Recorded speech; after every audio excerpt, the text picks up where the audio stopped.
सुप्रभातम बच्चों, आज हम 10वें पाठ का अभ्यास करेंगे। पहला प्रश्न, अधोलिखितानि प्रश्नानामुत्तराणि एक पदेन लिखत। निम्नलिखित जो प्रश्न है इनके उत्तर हमें एक पद में लिखने हैं। कै भाग? नृणाम संभवे कौ क्लेशम सहेते। इसके उत्तर में हम लिखेंगे माता पितरौ। एक शब्द है माता पितरौ। ख का प्रश्न, कीदृशम जलम पिबेत। इसके उत्तर में हम लिखेंगे वस्त्र पूतम। ग का प्रश्न, नीति नवनीतम पाठः कस्मात् ग्रंथात् संकलितः। इसके उत्तर में हम लिखेंगे मनु स्मृतेः। अगला प्रश्न, कीदृशीं वाचं वदेत। इसके उत्तर में लिखेंगे सत्यपूताम्। अगला प्रश्न, उद्यानम कई निनादैः रम्यम। इसके उत्तर में हम लिखेंगे मृग गण द्विजयी। अगला प्रश्न, दुखम किम भवति। इसके उत्तर में लिखेंगे परवशम। अगला, आत्मवशम किम भवति। तो उत्तर में लिखेंगे सुखम। अगला प्रश्न, कीदृशम कर्म समाचरेत। उत्तर में लिखेंगे मनः पूतम। आगे चलिए, प्रश्न नंबर 2, अधोलिखितानि प्रश्नानामुत्तराणि पूर्णवाक्येन लिखत। निम्नलिखित प्रश्नों के जो उत्तर हैं वो हमें पूर्ण वाक्य में देने हैं। कै भाग? पाठे अस्मिन् सुख दुःखयोः किम लक्षणम उक्तम। इसके उत्तर में हम लिखेंगे सर्वम परवशम दुखम। पूर्ण विराम लगाएंगे, फिर आगे लिखेंगे सर्वम आत्मवशम सुखम। ये इसका उत्तर हो गया। ख भाग देखिए, वर्ष शतै अपि कस्य निष्कृतिः क्रतुम न शक्या। इसके उत्तर में हम लिखेंगे नृणाम संभवे माता पितरौ यम क्लेशम सहेते तस्य निष्कृतिः क्रतुम न शक्या। ग का प्रश्न, त्रिषु तुष्टेषु तपः समाप्यते वाक्यस्मिन् त्रयः के सन्ति। इसके उत्तर में हम लिखेंगे अस्मिन् वाक्ये त्रयः सन्ति माता पितरौ आचार्यश्च। अगला प्रश्न, अस्माभिः कीदृशं कर्म कर्तव्यम। इसके उत्तर में हम लिखेंगे अस्माभिः मनः पूतं कर्म कर्तव्यम। अगला प्रश्न, अभिवादनशीलस्य कानि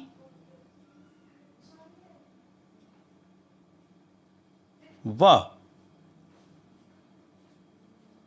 ये प्रश्न अधूरा है, पूरा प्रश्न बनेगा अभिवादनशीलस्य कानि वर्धन्ते।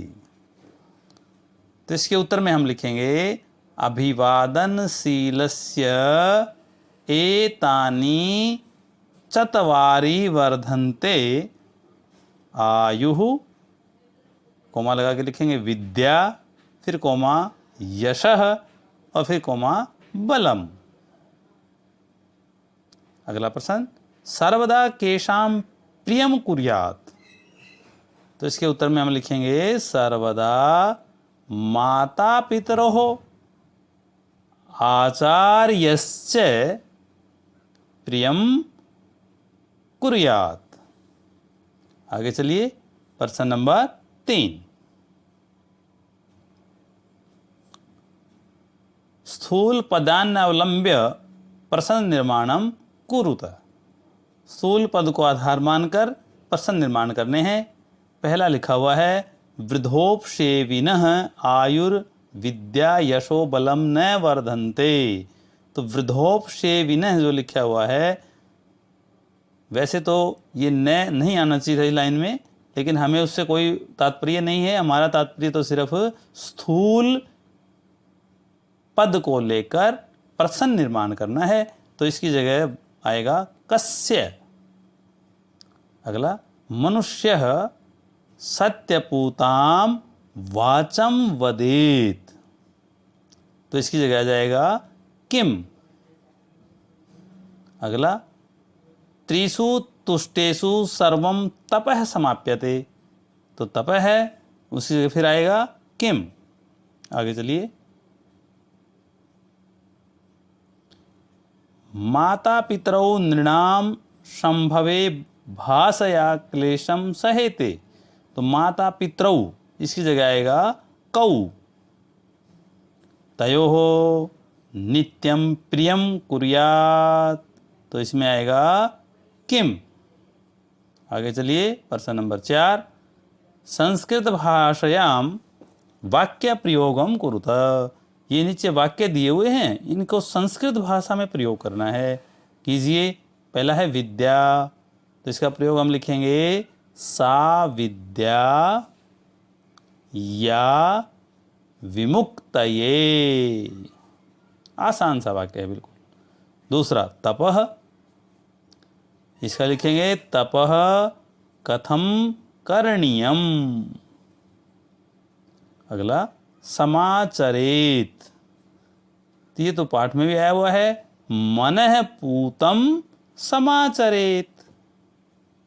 अगला परितोषः, इसका लिखेंगे मनुष्याणाम अमूल्यधनम परितोषः एव अस्ति। आगे है नित्यम, इसका बनाएंगे नित्यम प्रातः काले पंचवादने उत्थानम करणीयम।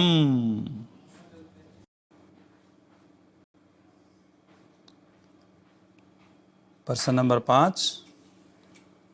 शुद्ध वाक्यानाम समक्षम आम अशुद्ध वाक्यानाम समक्षम च नैव इति लिखत। जो शुद्ध वाक्य हैं उनके सामने हमें आम लिखना है, और जो अशुद्ध वाक्य हैं उनके सामने न लिखना है। चलिए लिखते हैं।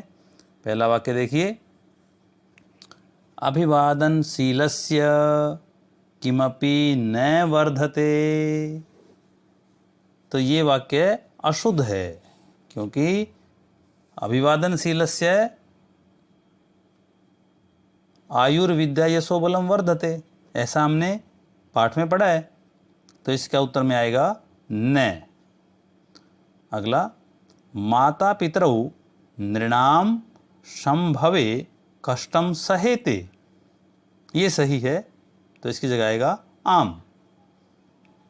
अगला, आत्मवशम तो सर्वमेव दुखम अस्ति।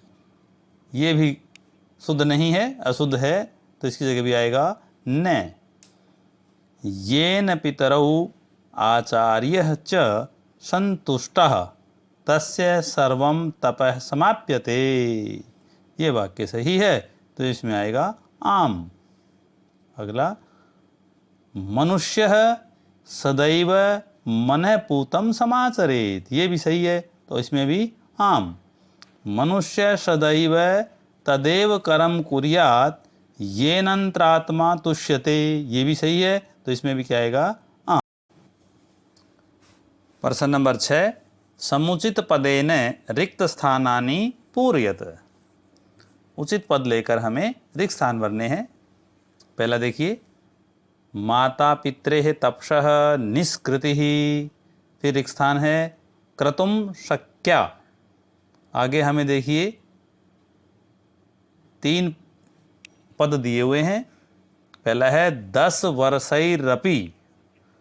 अगला है षष्ठी वर्षैरपि, और उससे अगला है वर्षतैरपि। तो इसमें जो हमें भरना है वो क्या है, वर्ष शतैरपि। अगला चलिए, नित्यम वृद्धोपसेविनः ऋक्स्थान वर्धन्ते। तो ये हम श्लोक में पढ़ के आए हैं चत्वारि। उससे अगला त्रिषु तुष्टेषु ऋक्स्थान सर्वम समाप्यते। तो इसमें क्या आएगा, तपः। उससे अगला एतत् विद्यात्, फिर ऋक्स्थान लक्षणम सुख दुखयो। तो इसमें आएगा समासेन। फिर अगला दृष्टि पूतम न्यत्सेत पादम। और अगला मनुष्य माता पितरो आचार्यस्य च सर्वदा प्रियम कुर्यात्। प्रश्न नंबर 7, मंजुषातः चित्वा उचित अव्ययेन वाक्य पूर्ति कुरुतः। उचित अव्यय चुनकर हमें वाक्य पूर्ति करनी है। मंजुषा में लिखा हुआ है तावत, अपि, एव, यथा, नित्यम, यादृशम। चलिए पहला देखिए, तयोः ऋक्स्थान प्रियम कुर्यात्। तो इसमें आएगा नित्यम। उससे अगला वाक्य